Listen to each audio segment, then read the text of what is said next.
nasa 300 na cat food. Tapos mga nasa 500 na isda. Oh? Iba pa yung sa dog food din, ni Ringo. May mga ano pa yan, buto-buto, mga ganun. Grabe, no? Kakingi naman ng isda.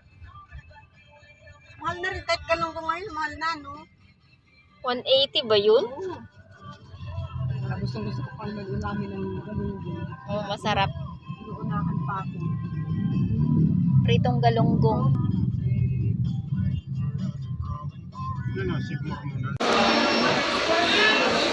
Sa ate.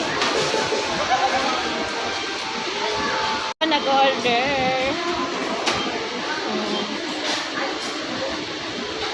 Ito na lahat.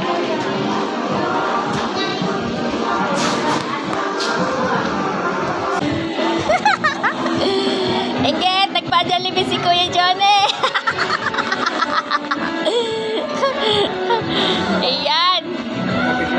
Charap.